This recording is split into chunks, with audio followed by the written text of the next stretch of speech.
சண்டேன்னாலே 9 மணிக்கு எந்திரிக்கிறேன். நான் இன்றைக்கி 9 மணிக்குள்ளே வீட்டில் இருக்கிற எல்லா வேலையும் முடிச்சுட்டு பிரேக்ஃபாஸ்ட் செஞ்சு சாப்பிட்டு நாங்கள் எல்லாருமே ரெடி ஆகிட்டோம்.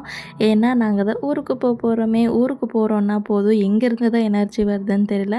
சீக்கிரமாக எல்லா வேலையும் முடிச்சுட்டு ஒரு 10:00 போல் தான் அங்கேருந்து கிளம்புனோம். 1 ஹவர் ட்ராவலுக்கு அப்புறமா எப்போயுமே இந்த ஒரு பேக்கரியில் நாங்கள் ஸ்டாப் போடுவோம். அன்டைமாக இருந்தால் ஏதாவது ஸ்நாக்ஸ் வாங்கி சாப்பிடுவோம். இன்றைக்கி இப்போ சாப்பிட்டு வந்ததுனால அவ்வளோவா பசி இல்லை. பாப்பா ஜூஸ் வேணும்னு சொல்லி கேட்டால் அவளுக்கு மட்டும் ஒரு ஆரஞ்ச் ஜூஸ் வாங்கி கொடுத்துட்டு, இந்த ஒரு ஸ்வீட் யாருக்கெல்லாம் பிடிக்கும்னு கமெண்ட் பண்ணுங்கள். என்னோடய ஃபேவரட் ஸ்வீட் இது சம்பாக்களி. மறுபடியும் ஒரு 1 ஹவர் ட்ராவல் பண்ணி வீட்டுக்கு வரதுக்குள்ளே ஆஃப்டர்நூன் ஆகிடுச்சு. வரதுக்குள்ளே அம்மா சாப்பாடெல்லாம் ரெடி பண்ணி வச்சுருந்தாங்க. வந்த உடனே தம்பியை வாங்கி சாப்பாடு ஊட்ட ஸ்டார்ட் பண்ணிட்டாங்க. பாப்பாவை பார்க்குறதுக்கு அவங்க ஃப்ரெண்ட்ஸ் எல்லாருமே வந்திருந்தாங்க. கதை பேசிவிட்டு லஞ்ச் எல்லாம் சாப்பிட்டுட்டு கொஞ்சம் நேரம் ரெஸ்ட் எடுத்து ஃபேமிலியோட ஒரு மூவி பார்க்கலான்னு சொல்லி கூலி மூவி தான் போட்டு பார்த்தோம். சூப்பராக இருந்துச்சு.